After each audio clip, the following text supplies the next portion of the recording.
Be what they do not want. Be thoughtful. Be skilled at loving. Be of good heart. Be of the world tribe. I want for us to want to patch every heart and pave every road and destroy every system that has ever left us broken. When day comes, we ask ourselves, where can we find light in this never-ending shade? The loss we carry, a sea we must wade. We've braved the belly of the beast. We've learned that quiet isn't always peace, and the norms and notions of what just isn't always justice. And yet the dawn is ours before we knew it. Somehow we do it. Somehow we've weathered and witnessed a nation that isn't broken, but simply unfinished. Imagine a 1,000-pound ball hanging from 200 thin strings. Each string can only hold 5 to 10 pounds without breaking. But with all 200 strings attached, the ball, this planet of 8 million people, is held up. Now imagine each of those strings is an important aspect of the world around us that supports our survival. One string for our rivers, lakes, and streams that provide access to the water we rely on for safe drinking, irrigation, and recreation. Another string is our forests. Forests that provide clean air to breathe and nurture entire ecosystems vital to the health of our planet. Yet another string is for the fields and grasslands that feed our crops and our herds. And let's not forget the strings of our beloved institutions, not the least of which are those of law, justice, and democracy. But most important are the strings that come from every relationship and connection we have with each other, and the communities that we create. Communities just like this church. Now imagine, one by one, the strings are cut. The entire world's water system is contaminated with lethal levels of PFAS, aka forever chemicals, that DuPont and 3M made trillions of dollars on, all while knowing that it was incredibly toxic. Residents of Flint, Michigan still don't have clean drinking water, and 3 generations of their citizens have lead poisoning. But even with all that, even after the first cut, nothing happens. The ball is still supported by the other 199 strings sharing the load. Even after the second, the third, the 10th cut, there are still enough strings to share the load and support the ball. Granted, the weather keeps getting weirder, the ice caps in the glaciers are melting, all those fields are now owned by mega corporations that are only interested in growing monocrop cash crops. Not to mention the entire monopoly on the meat industry. Our food supply is constantly at risk, and what we do get is so processed it's practically poison. But the world hasn't collapsed. More strings are cut as we fall into the dopamine trap that is social media and lose the relationships and connections we had with our family, friends, and communities at large. Instead of going out and doing good deeds or holding neighborhood block parties, we sit at home and we stare at our feeds and our FYP pages while we watch someone else's filtered and curated life pass before our glazed over eyes and wonder why we feel so lonely. And then we watch as our own government cuts strings by the batch. Healthcare, snip. Food, snip.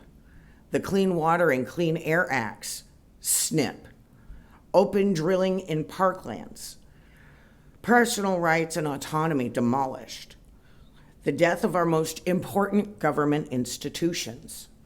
Our legal system has been neutralized. There is no justice, nor is there peace.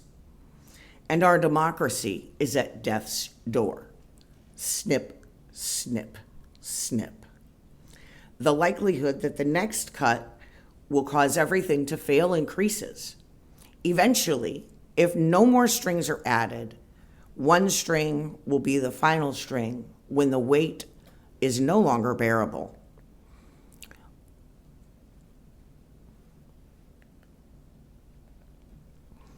All the other strings will snap, collapsing the whole system. For many of us, this is what today's world can often feel like. Humanity and the systems around us constantly and fervently cutting and adding more strings to hold up a very heavy world. Each of us watching and fretting and hoping that everything will sustain, praying that no one will cut the last string. Throughout all of human history, people have worried about the state of things, fearing and predicting the end of everything, at least on some level.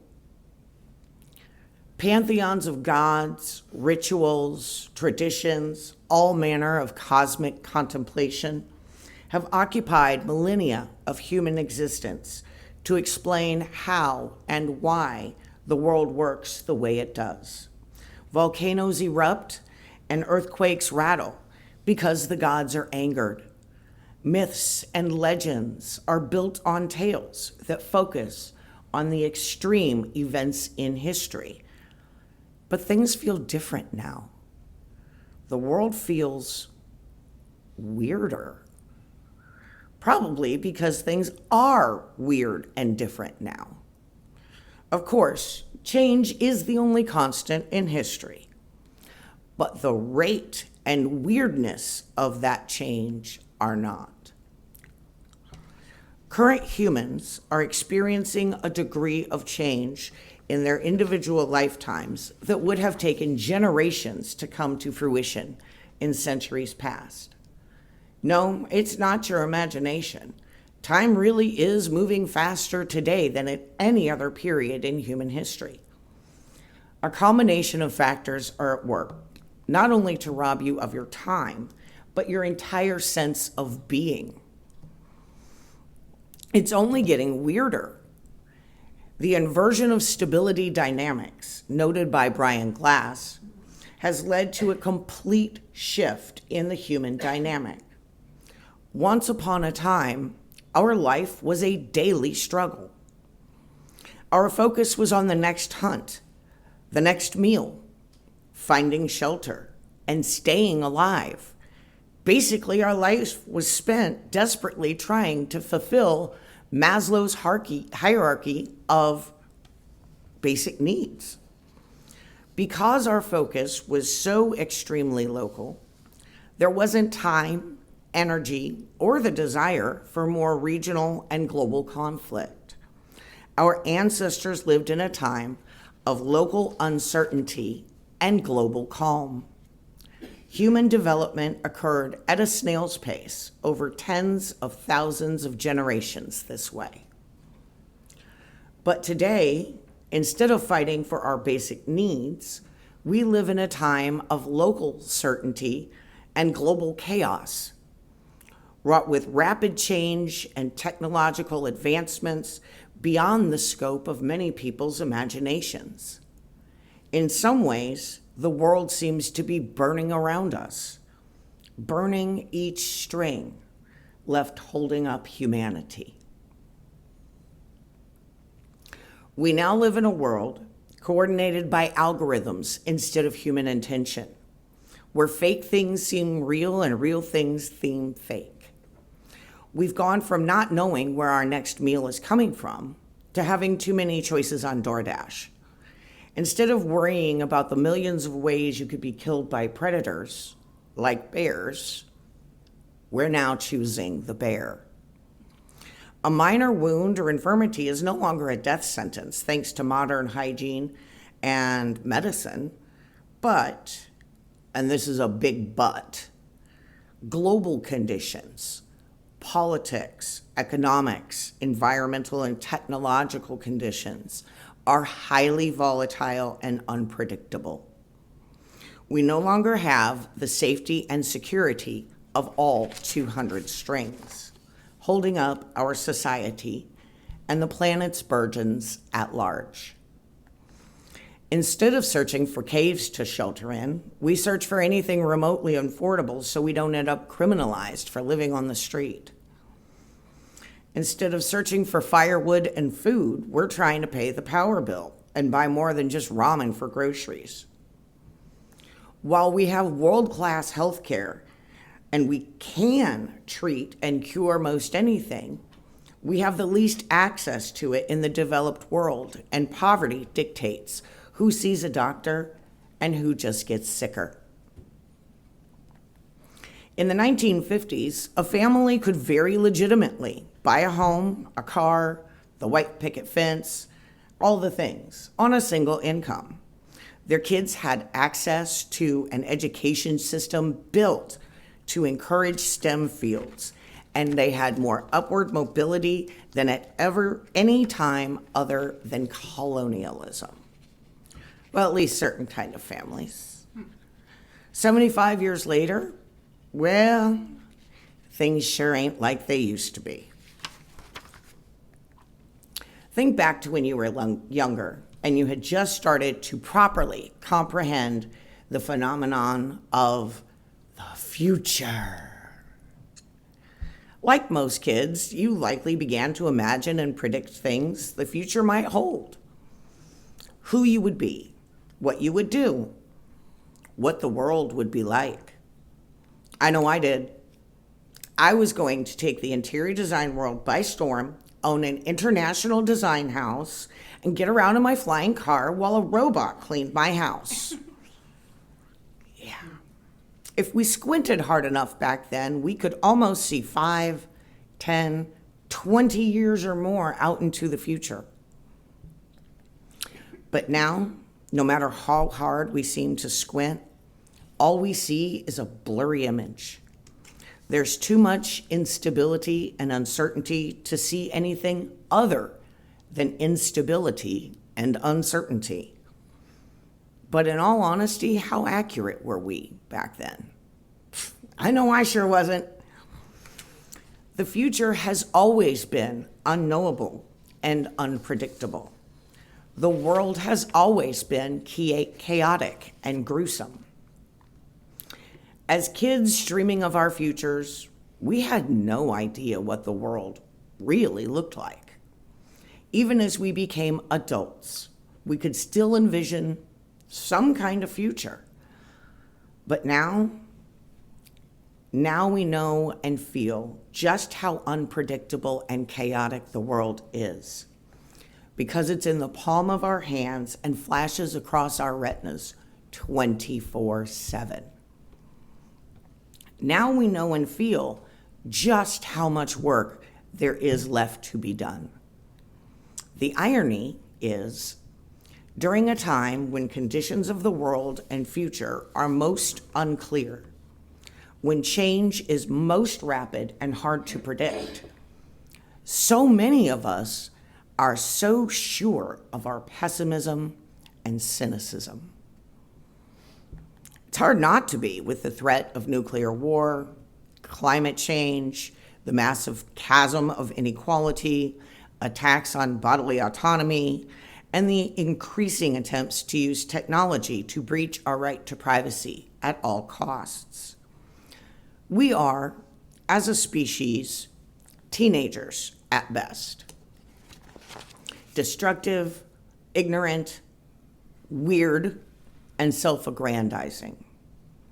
But as teenagers, if we survive our recklessness and make the right decisions, we're on course for adulthood, for wisdom and maturity, if we make the right decisions. The future isn't some abstract sci-fi concept. Despite how dystopian it may feel right now, it is a real place, but it isn't a defined place. We form and preserve it in every moment with our decisions and habits, both individually and collectively. In the words of American anthropologist David Graeber, the ultimate hidden truth of the world is that it is something we make, and we could easily make it differently.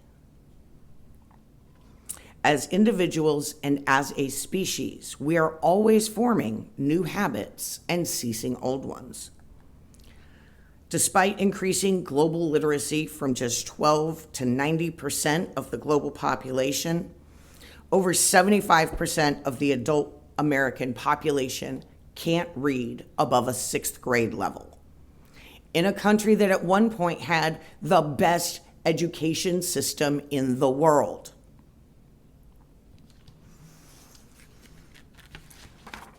Our global population increased 800% in the last 2 centuries, but now 60% of countries are below the replacement rate as conditions make it harder to have a family.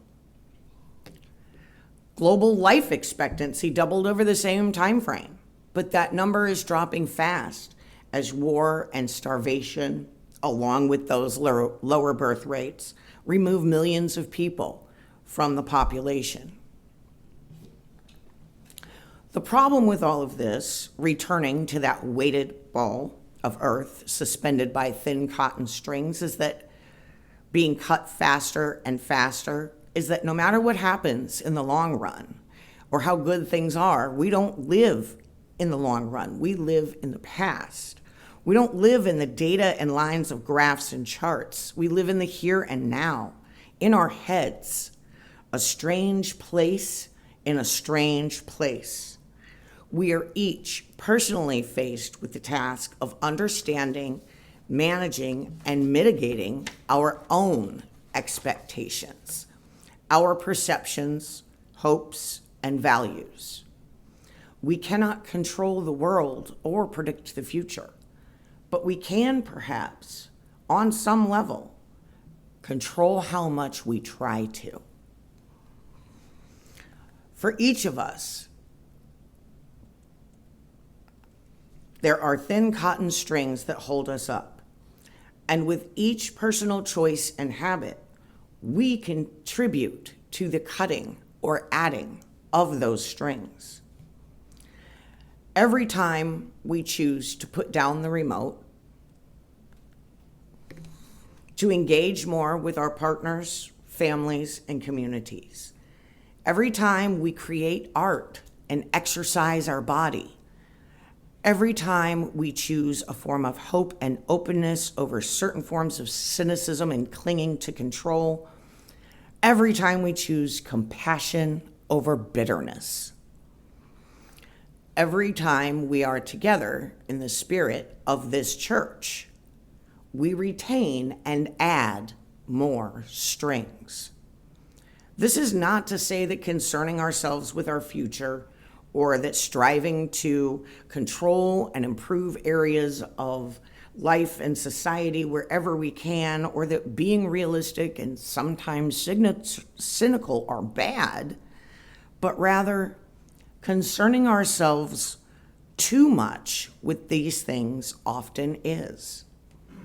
Yes, we have work to do on a societal and global level. Work we are continually trying to do with our outreach. Work to ensure that things get better and more stable for everyone around. But we also have work to do on an individual level to ensure that we stay stable and around. Because without each and every one of us, there is no one left to do the hard work of putting our society, our country, and our world back to rights. The author Albert Camus once wrote, "Real generosity towards the future lies in giving all to the present." And now, especially right now. We need to be as generous to the future as we can. Optimism and hope are not universal philosophies. They are weapons and tools that we can sharpen and use when appropriate and needed. We are always on the brink, one person and one choice away from that final string being cut. Snip. But it hasn't been cut yet, and we are constantly hanging more.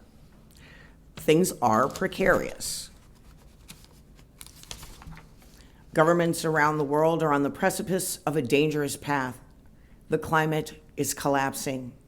The very definition of humanity is being threatened, and we feel powerless to stop it. But this is when we must sharpen those tools, and instead of turning inward, turn them outward at the forces threatening those last few remaining strings and protect them while we do the work of adding more by rebuilding community and societal bonds that have shattered under the weight of modern life.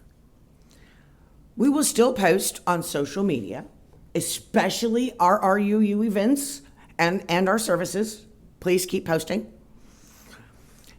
We will spend too much time zoned out on our feeds or stress eating from the latest news blast.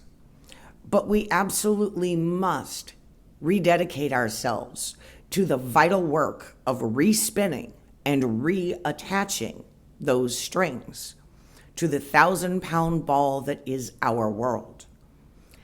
It will not be enough to simply warn others about the impending doom, like we did last year, or try to gain support for our democratic ideals in the face of nationalism. We will need to weaponize our compassion in the face of fascism and destruction by supporting those in need. We need to enshrine our optimism like a beacon to attract the willing into action groups that will give others a reason to keep hoping. The 1,000-pound, and we will keep adding more strings to the 1,000-pound ball on a national and global scale. Don't forget to make connections and form relationships that will add strings to yourself as well. Because when the least of us is held up, we are held up.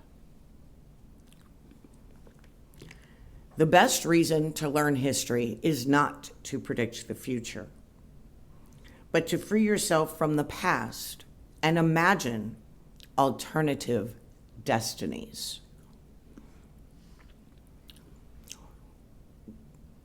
We know the story playing out on the global stage all too well right now. It is up to each of us to create communities that work toward those alternative destinies that await us. Our closing thought today is from an interview with our own Texas Congressman Jasmine Crockett. Do not feel powerless in this moment, because that's exactly what they want you to do. And if you ultimately feel that way, they will win. There are more of us. It is time for us to decide that we are going to rise up.